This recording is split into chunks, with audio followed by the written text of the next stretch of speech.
E olha só, um dos impactos desse fechamento do Estreito de Hormuz está na cadeia do plástico.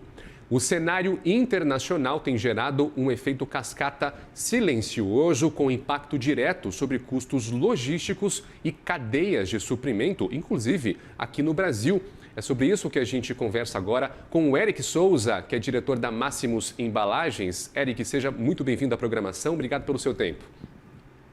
Muito obrigado pela oportunidade, é um prazer falar com vocês. Prazer é nosso, meu caro. Olha só, muito se fala sobre alta de combustíveis e quase nada se fala sobre o impacto no plástico, que vem justamente desse recurso fóssil. O plástico está aqui, ó, nessa presilha que está segurando o meu microfone, está aqui na base que está segurando a câmera, está ali no fone de ouvido do Eric. É muito importante estar presente em quase tudo aqui do nosso dia a dia, Eric. Então, o polietileno de baixa densidade que a gente está vendo aqui mais do que dobrou de preço nos 30 dias. Queria te perguntar, quais são os setores que vocês atendem, que foram mais atingidos e como é que a Máximos está conseguindo absorver esse choque, claro, sem repassar os preços para o consumidor final, Eric?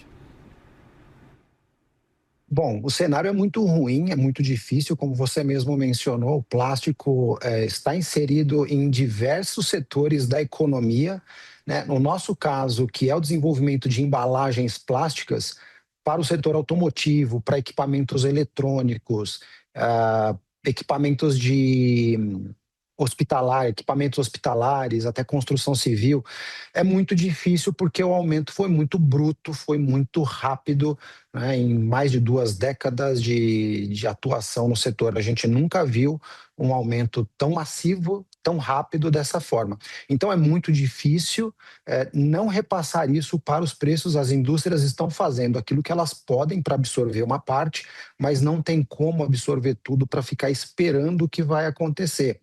O resultado disso é que as indústrias estão repassando isso para os preços. Obviamente, os clientes necessariamente vão acabar incorporando esses impactos também, que vão, num determinado momento, chegar para o consumidor. Todo mundo só fala do combustível, mas o plástico também embala alimentos. Não é o nosso caso, mas o plástico embala o feijão, embala o arroz, embala a carne. Então, todos os setores depois vão ser impactados lá na ponta pelo consumidor. Não tem jeito.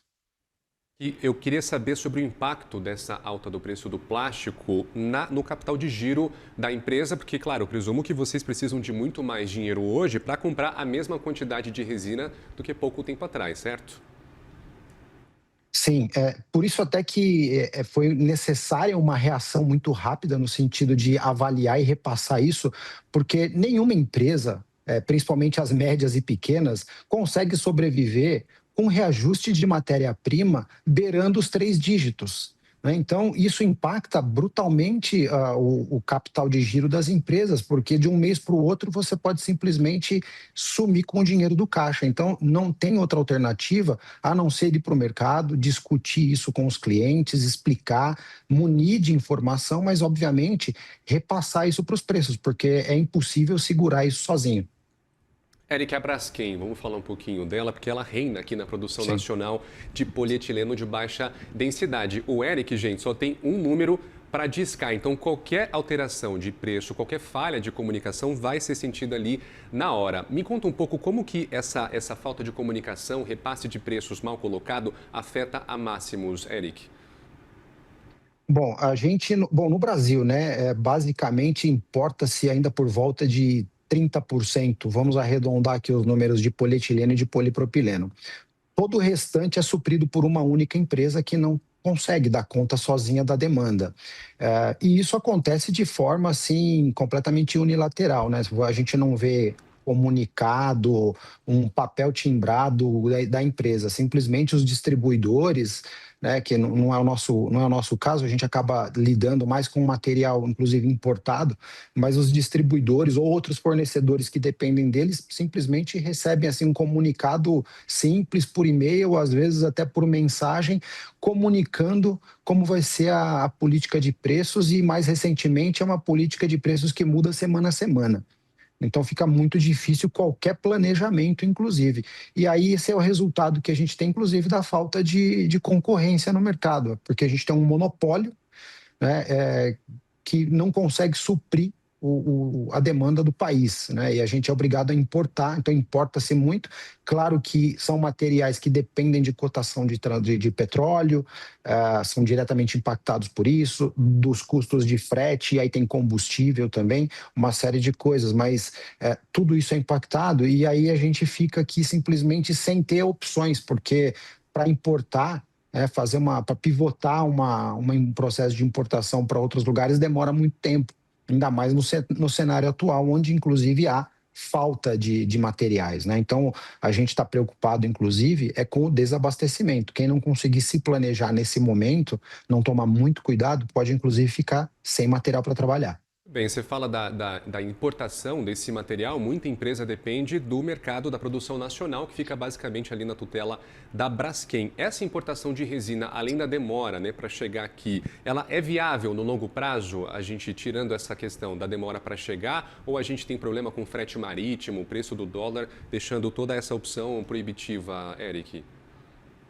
Numa situação normal, né, quando a gente não fala numa situação de exceção como a gente está vivendo, muitas empresas conseguem conviver tranquilamente com um fluxo, né, funcionando para trazer material de lá de fora, compõe estoque, a cadeia de abastecimento funciona e dá para conviver dessa forma. O que a gente tem aqui no Brasil muitas vezes é um protecionismo, inclusive no sentido de sobretaxar material importado, né? O Brasil, eu entendo que a gente está, inclusive, vivendo, neste setor especificamente, uma tempestade perfeita, porque no final do ano passado, algumas sobretaxações aconteceram sobre polietileno para trazer material dos Estados Unidos e do Canadá. Então, muitas empresas que distribuem resinas aqui voltaram-se para a Ásia e para o Oriente Médio. E agora é justamente onde está o maior foco do problema. Então, isso quebra um pouco a cadeia e demora mais para chegar material. O impacto no preço acaba sendo inevitável, né? Esperam, Eric, do governo federal ou dos órgãos reguladores para amenizar essa dependência da Braskem, essa dependência do monopólio, que é a única fornecedora nacional nesse momento de crise. O governo ele está omisso nessa situação, porque, como eu disse aqui no começo dessa entrevista, o foco quase todo é na alta dos combustíveis e a gente acaba não olhando para essa parte de plástico. Sim. O governo também faz isso?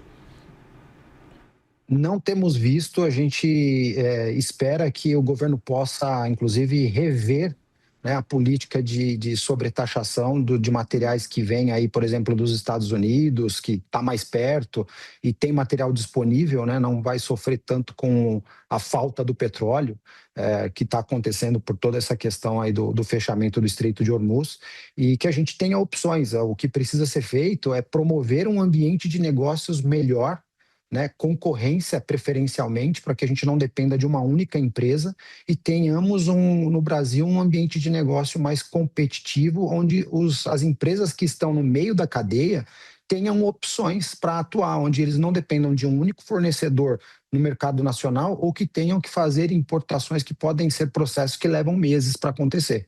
Você citou agora mais cedo na entrevista que existe um risco de desabastecimento. Existe aqui um risco real de desabastecimento de embalagens especiais no curto prazo? A gente entende que sim, porque a partir do princípio que uma única petroquímica não consegue abastecer o país, a demanda do país inteiro, a gente fica refém de importação, e a importação está com um problema complicado, porque as cadeias logísticas estão quebradas, então está demorando mais, então muitas empresas, muitos fornecedores que distribuem resinas estão sinalizando que está ficando cada vez mais difícil abastecer o mercado local aqui, trazendo material de fora. Então, se a gente tem um fornecedor que não consegue dar conta e o material que vem de fora vai demorar mais para chegar, é natural a gente entender que vai ter gente que vai ficar sem material. Então, é uma preocupação muito grande da nossa parte em estar bem planejado, bem abastecido, porque quem não cuidar disso, não olhar para frente realmente com meses de antecedência, e ao invés de ficar discutindo centavos, pode correr o risco de ficar sem material nesse momento, porque o que se diz no setor é que se acabasse o conflito agora, pelo menos aí por mais uns 4 ou 5 meses, a situação vai continuar muito ruim. Então, ninguém sabe nesse momento quanto tempo leva para a situação voltar ao normal que estava no mercado aí até o mês de fevereiro. Muito bem, nós conversamos aqui no CNN Money com o Eric Souza, que é diretor da Máximos Embalagens. E claro, a gente volta a conversar no futuro próximo, porque todo dia é uma novidade nessa guerra no Oriente Médio. Eric, muito obrigado pelo seu tempo e até uma próxima, meu caro. Eu é que agradeço. Um excelente dia para vocês. Para você também.